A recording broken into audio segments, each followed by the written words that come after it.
Shown here are my Japanese doll collections.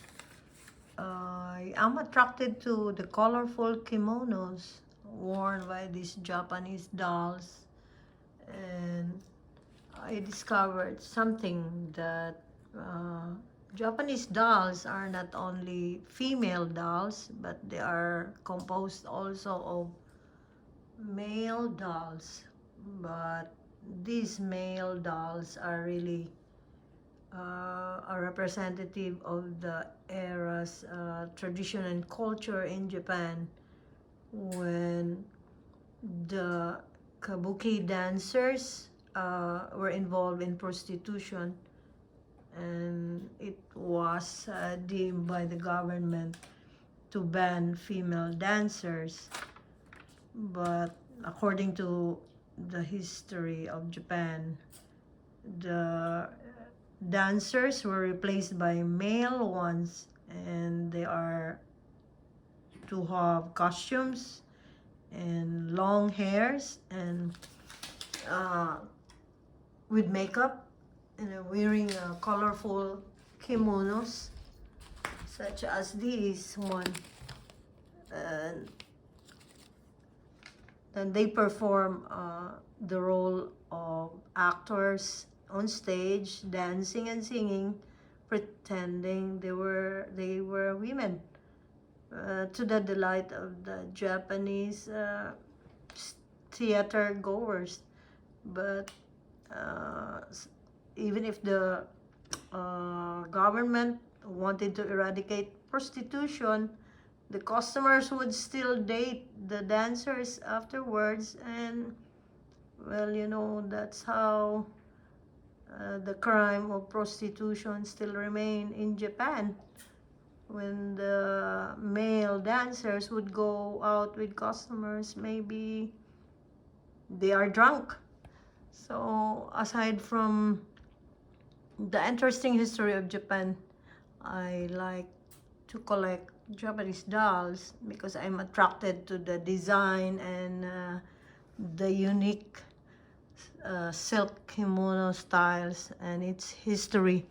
So I got one here. This one doll is part of my first collection when COVID closed and businesses were slackening down, and the pandemic made people to stay at home. So I decided to entertain myself in 2020 maybe. Although I still have work, I was not affected. I worked at night at the hospital, but others were staying at home. I got connected with a gentleman from New York, and he sold me his collection of this entire Yamaha Japanese dolls, which are rare, originally from Japan, because if you know the Japanese dolls, there are also ones made from China, and I don't want the ones made in China. If in case you want to buy Japanese dolls, you should check the stamped Japanese products are stamped that they are made in Japan.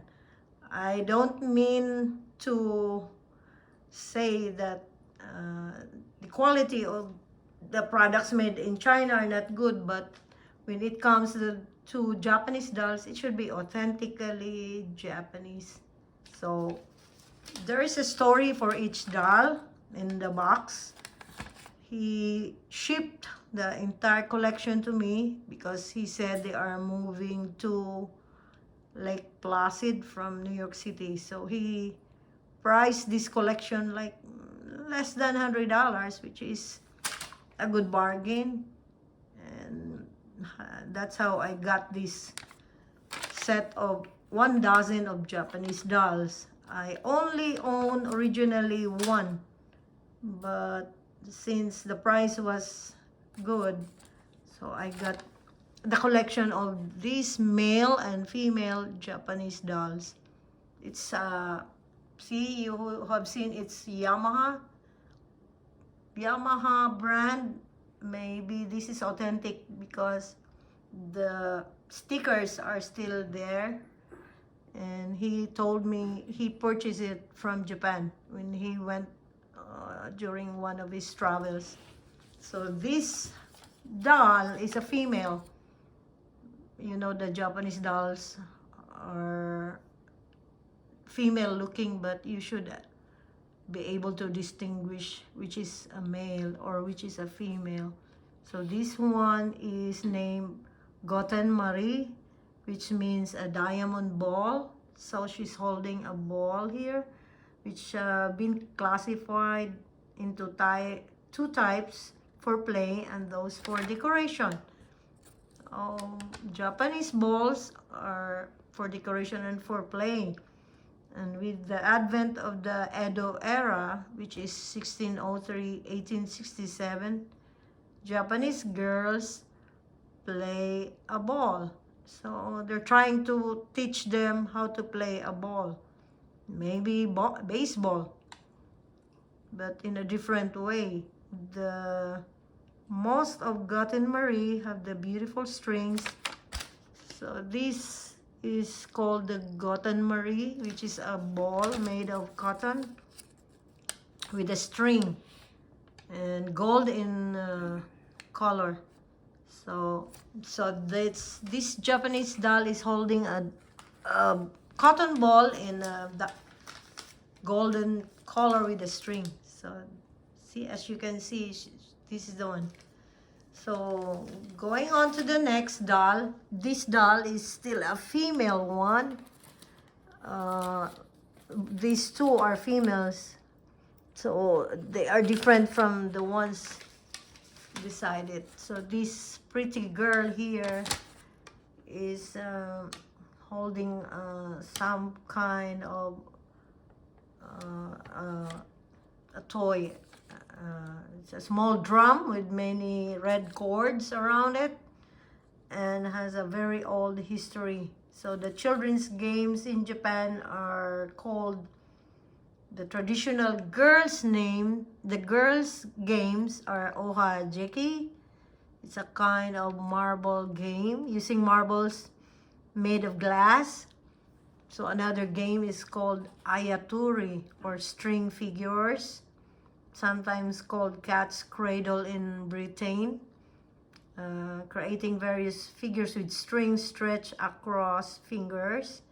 And otidama, a kind of juggling using small cloth bags filled with sweet beans. And another one is also a playing house, a favorite game of girls.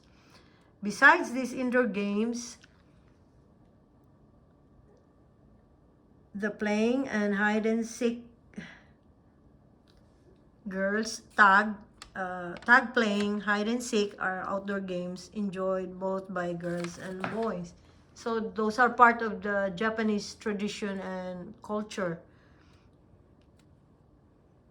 Tsuzumi is a small drum. That's what she's holding. This is called Tsuzumi. Is a drum with many cords around it and has a very old history.